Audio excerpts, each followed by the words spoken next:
This week on IUP News Center, an up-to-date report on IU Patty's weekend. Also, the latest information on a new brewery coming to Indiana. Plus, your latest updates in sports and entertainment right here on the IUP News Center.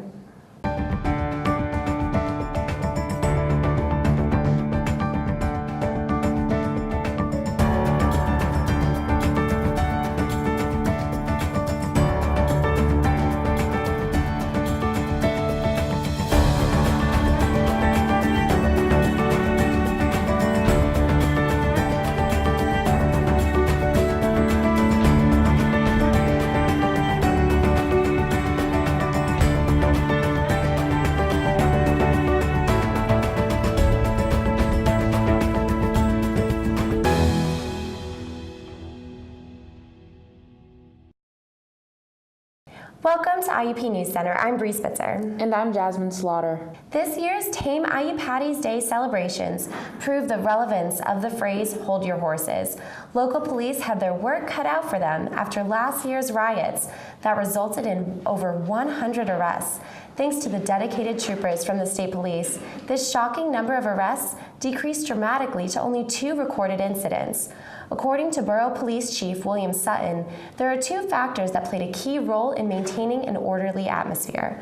First, there was the police force's extensive planning and officer deployment. Additionally, the 4 teams of troopers mounted on horseback that surveyed the downtown Indiana area on Friday and Saturday kept the celebrations contained mostly indoors. Thanks to the hard work of the local law enforcement, IUP is slowly rebuilding its good reputation. Edinboro College is in shock this week as a student opened fire on 2 men.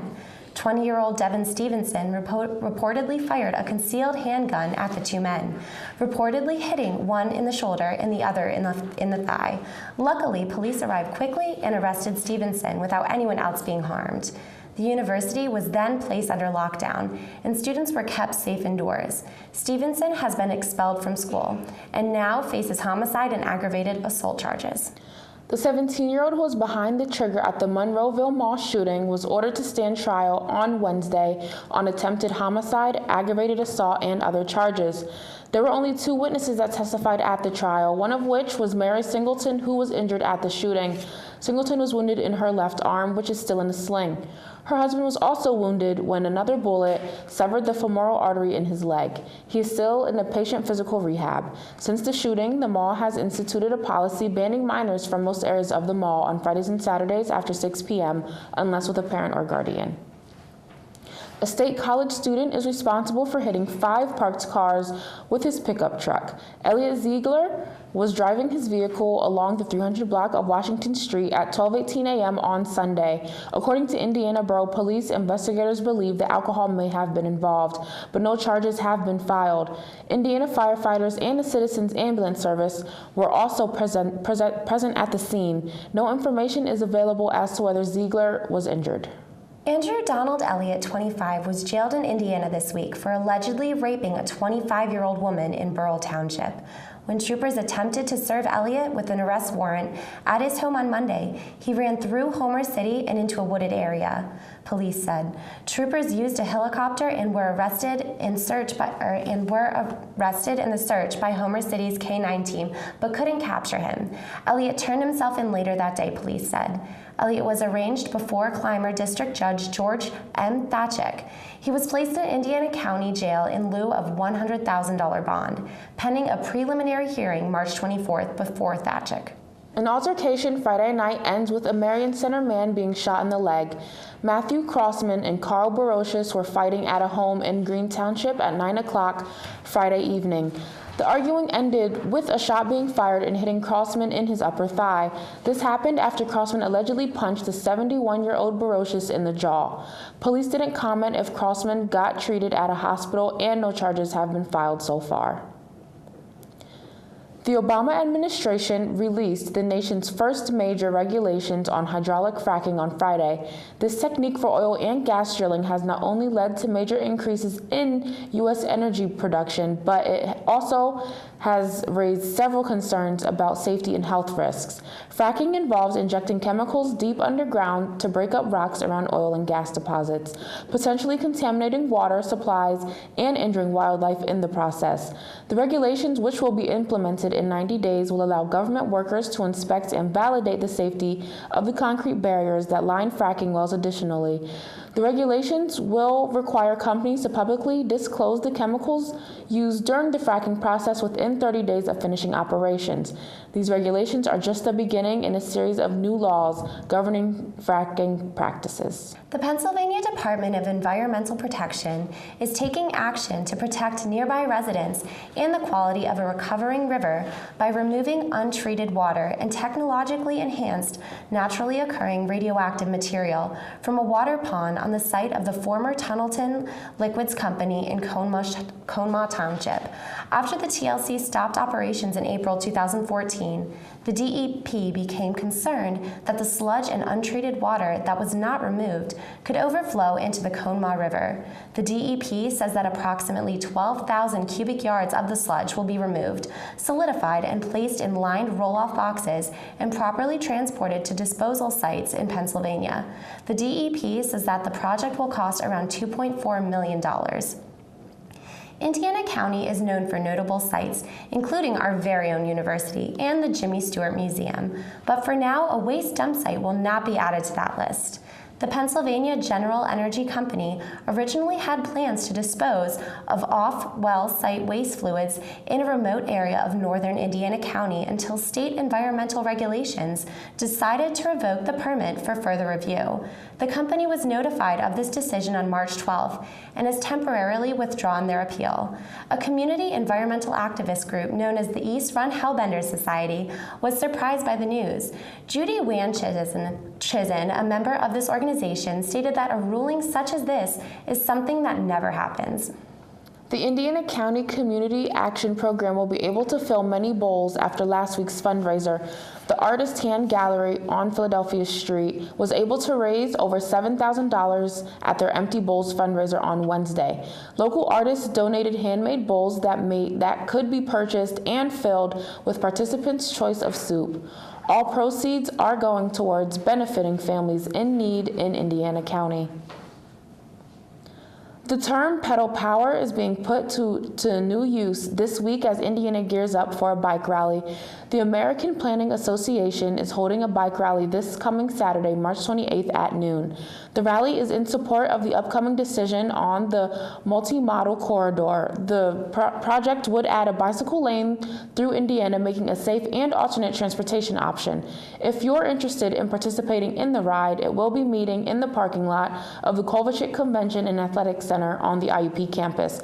The ride will follow the proposed route of the project. Get out there and enjoy the spring weather and support the ongoing development of this great town. Now we're going to hand things over to Justin for the Inside Scoop on the 6 o'clock series. Justin? Hi, I'm Justin Wiley with the IUP News Center. Tonight, I'm here at the 6 o'clock series held in the Hub Ohio room. The topic tonight is Women Inspiring Change in the Middle East. We were just looking to highlight some of the positive things happening in the Middle East. I know there's a lot with the politics and the economy, and we wanted to highlight some women that are inspiring change there. And this is in celebration of International Women's Day, which is held this month. She talked about women memorizing and reciting poetry to their children, poetry that would otherwise not be allowed to be said, going out in areas where they're typically not allowed to go. Some women went so far as posing naked with things written on their chest, and women acting in movies, things that traditionally they are not supposed to be doing. Tonight we learned a little bit about, first, the history of women who inspire change all throughout the medieval times, and then next, women who inspire change in the Middle East through photography, poetry, and any kind of expression. Overall, I think we learned that all throughout time, women have been battling the forces that are holding them down, been battling, patriarchy and trying to get on an equal footing, especially in the Middle East, where societal norms are, even stronger, saying they have to do things like wear hijabs or, can't go certain places at certain times. Exactly. And for women, That's just a big issue that, especially as the Western, world becomes a little more prevalent through things like the internet, they're seeing what life is like elsewhere. Women have been inspiring change in the Middle East from the pre-Islamic period. And this is why it's great to have some of the medieval material in the mix. You have, women pushing against boundaries, men pushing against boundaries. The boundaries have been... And overall, I would say they're definitely succeeding, and especially in areas like the Middle East where we may need it most. And there you have it. I'm Justin Wiley with IUP News Center, and back to you guys. Thanks, Justin. A local initiative to raise money for epilepsy awareness has turned into the largest private fundraiser in Western Pennsylvania for epilepsy. The annual Julie McCormick Wiffle Ball Tournament will be held at the Rose Inn in Rain Township on Saturday and Sunday this weekend. The fundraiser started after Pauline and Don McCormick lost their 27-year-old daughter in a car accident. The Wiffle Ball Tournament started with 8 teams and raised $1,300. 10 years later, it has 32 teams, played on 3 fields, and has raised over $100,000 for the Epilepsy Foundation of Western PA. Proceeds from the tournament also go towards the Epilepsy Foundation's Julie McCormick Memorial Scholarship, which provides $8,000 to a student with epilepsy. The Indiana Library announced this week that it will be holding its annual Spring Used Book Sale on April 10th and 11th. The sale will offer a number of books, as well as new movies, music, and library merchandise to help benefit the library directly. The library will also be taking in donations until April 2nd. For more information, or if anyone is interested in donating, contact the Indiana Library at 724-465-8841. With Indiana's history of severe weather, it never hurts to be ready. That's the thought coming from IUP's Center for Family Business, who will be holding a 2-hour seminar on March 31st. Several panelists from around the Indiana area will headline a seminar offering tips and advice to help defend homes and businesses from storms. The event is requiring reservations, so anyone interested in registering should call 724-357-2323 or visit www.iup.edu/Center for Family Business. Traveling plans may need to be altered for students heading east for the rest of the semester. Construction is set to begin Wednesday on the route 422 bridges crossing South 6th Street. 422 East will also be closed beginning Wednesday, and traffic will be shifted onto the 422 west side of the highway, reducing both directions to 1 lane. The $10.2 million project of replacing the bridges is expected to be completed in October 2016. The reduction in lanes could cause for a slight congestion during move-out time for students and their families, so plan accordingly for a quick and easy move-out this year. IUP students and clothes designer Javier presented his annual Legs for Lupus fashion show. The show took place on Saturday, March 21st at 6:30 p.m. in the Hub Ohio room. Many IUP students attended the fashion show. IUP student Whitney Williams stated that she loved the show this year and has to come back again next year because it's such an amazing show to watch, all while giving back to a great cause. Local Indiana residents can count a beer brewery to the buzz of new businesses to open this year in our area. 4 Indiana area high school alumni, Alexander Varner, Maxwell Varner, Ben Harley, and Zachary Morrow, are all looking to open their own and Indiana's first brewery in White Township this fall. State and federal licenses are still in the process, but in the meantime, these guys are experimenting with new flavors at home, brewing beer in Alexander Varner's garage along Ben Franklin Road. Morrow stated that Indiana has been underserved in the explosion of the craft beer market, adding that they want to bring Indiana the beer it deserves. Morrow also said they all have an intimate connection with this town, and being Indiana high school graduates adds to that. The men also attended the Pittsburgh Brewfest on March 7th, and their beer Hop Hired Hand took first place. The brewery will be named Noblestein Brewing, and all can be optimistic that their beer can help inspire a sense of community. Now we are going to hand things over to Trisha Barish for the latest in sports. Trisha? Hi Indiana, I'm Trisha Barish, here with your latest on sports. IUP freshman lacrosse player Bailey McLeish scored the winning goal with 1.1 seconds left during the team's game against Belmont Abbey in North Carolina. The final score was left at 12-11 after the last shot. The game took place last Wednesday afternoon. Then the players headed back to Pennsylvania to prepare for a game against Lock Haven. The Crimson Hawks record rose 2-1 with the win. IUP standing climbed 3 spots in the 2014-15 Pennsylvania State Athletic Conference Dixon Trophy standings. The Dixon Trophy is awarded to the school that complies the top average score for all PSAC championship sports that school sponsored within the past year. IUP climbed the highest among all of the sports, moving from 11th to 8th. The IUP baseball team holds a record of 7-7 after playing Slippery Rock. After playing a scoreless first inning, the teams battled for who could bring the most runs. In the end, Slippery Rock took the win, but the Crimson Hawks hold a 4-2 divisional record, which is one of the top marks in the Pennsylvania State Athletic Conference West. Slippery Rock's division's record only stands at 2-4. Well, that's all the sports I have until next week. Back to you in studio. Thanks, Trisha. Brittany Person had the chance to attend the Chamber of Commerce after hours earlier this month. Let's join her as she gives us the inside scoop on the 2015 Leaders Circle of Indiana Finalists Awards. Brittany? There's excitement in the air tonight at the KCAC for the Leaders Circle of Indiana's finalists for the 2015 Athena and Male and Female Civic Leaders Awards presented during the Chamber of Commerce after hours.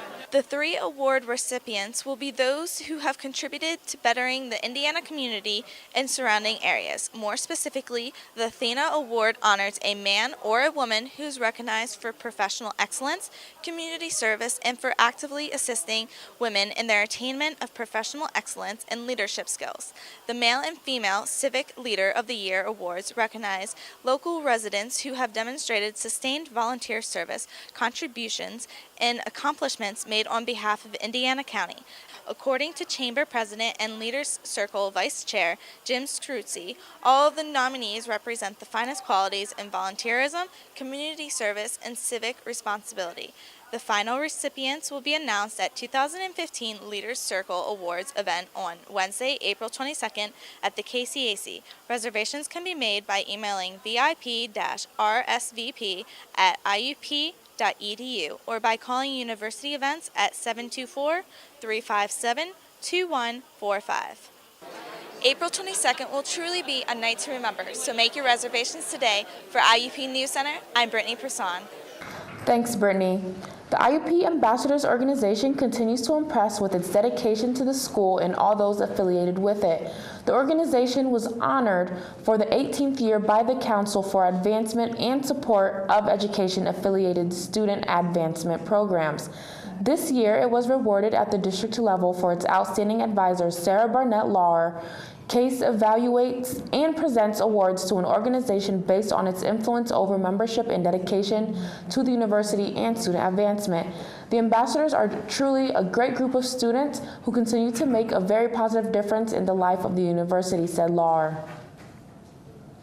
If you're an Italian food lover and love supporting a good cause, stop by the Homer City United Methodist Church on March 28th for a home-cooked lasagna dinner. For just $7, you can enjoy the meatless meal, and $1 more, patrons can enjoy some meatballs. The price also includes a tossed salad, home-baked bread, a dessert, and drink. Children ages 6 to 12 eat half off, and children 5 and under eat free. Stop by from 5 to 6:30 in the church's Asbury Hall, just a 5-minute drive from Indiana. One of college students' favorite restaurant chains is currently being built on Oakland Avenue, Chipotle Mexican Grill. A fast food burrito shop will reside at 1781 Oakland Avenue, where Spots Music Center used to be. Chipotle has 37 locations in Pennsylvania, and the 2 closest are in Greensburg and Altoona, which are both between 45 minutes and an hour away. The new food chain will give students a chance to enjoy a popular fast food source without the commute. The IUP Dance Theater Company and the IUP Percussion Ensemble take center stage. The 2 most known performance groups, led by Michael Kingan and Holly Boda Sutton, join forces to create a unique presentation. The concert will take place March 28th at 7 p.m. in Fisher Auditorium. Tickets are $15 and $10 with an iCard. You can purchase tickets at the Hub's box office or by calling 724-357-1313. Indiana residents and students looking for a cultural and musical experience are invited to attend a concert starring Latin Grammy winner Pablo Ziegler and his quartet for Tango on Thursday, March 26, 2015 at 8:00 p.m. in Gornell Recital Hall, located on the second floor of IUP's Sutton Hall. Ziegler is a Grammy-winning pianist, composer, and arranger who will bring in Latin tango-infused sounds to the stage. Tickets are now on sale and can be purchased ahead of time or at the door. Tickets are priced $26 for regular admission, $22 for seniors and groups, and $14 for students and children. Come and enjoy a spectacular performance that is sure to leave you wanting more. Are you looking for something new to do in Indiana? Why not see a local community theater production in the heart of downtown? The Indiana Players will present Clown Bar Friday and Saturday night, March 27th and 28th, and at 2:30 p.m. on Sunday, March 29th. The Indiana Players has been a staple of Indiana County for over 40 years and thrives from community support. Pick up your tickets today and visit indianaplayers.com or call the theater at 724-464-0725. The Philadelphia Street Playhouse is located at 725 Philadelphia Street. If you're interested in film, on March 27, 2015, a screening of The Power of One, a 50-year perspective on the life of Rachel Carson, followed by a Q&A with the filmmaker, will take place at 6 p.m. at the Indiana Theater on 637 Philadelphia Street, Indiana, PA. This documentary is based on the life of Rachel Carson, who is a Western PA native and is universally recognized as one of the most influential people of the 20th century. Her work on Silent Spring is believed to have shaped the environmental movement. Come enjoy an opportunity to gain some insight in the film industry, along with speaking to the filmmaker Patricia DeMarco on her views of the film. The Fashion Association was chosen as the winner for the 2015 St. Patrick's Day t-shirt contest. The shirt reads, IUP on the front and who needs luck, I have charm on the back. The Fashion Association will also receive a $500 prize from the donation of the President's Office. This is the second year the Center for Student Life has held this event. The contest aims to promote positive representations of IUP rather than some negative representations that have been previously made on t-shirts. Students submitted their shirt designs through Crimson Connect, and the winner was determined by votes from IUP's Facebook page. And now we are going to hand things over to Andrew Volk for our entertainment segment. Thanks, Bree, and good afternoon, Indiana. Movie and video game fans rejoice as the iconic hunter the Predator will be appearing as a guest fighter in the upcoming game Mortal Kombat X. The announcement came after a leak on Xbox's website confirming Predator as a downloadable character, alongside returning MK fighters Tanya and Tremor. In addition, players who purchase the Predator will also get free skins to dress characters like Arnold Schwarzenegger and Carl Weathers, the stars of the original 1987 film. The news comes 1 week after Mortal Kombat developer NetherRealm Studios revealed slasher villain Jason Voorhees as the first guest fighter in Mortal Kombat X. Mortal Kombat X releases in April 2015. Next, developer 343 Industries has turned to the most unlikely of places to begin advertising for Halo 5 Guardians, SoundCloud.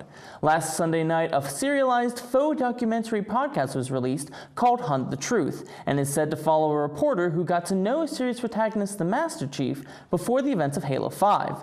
The series will be releasing episodes weekly, with the first episode, titled Primer, released Sunday night, along with the Tumblr page for both the podcast and the game. A new trailer also premiered in front of The Walking Dead on Sunday, hinting at details in the plot, which will see the Master Chief on the run from the human military, labeled a traitor. Halo 5 is set to release this fall. In local entertainment this week, the Coventry Inn will be featuring live music on Friday nights.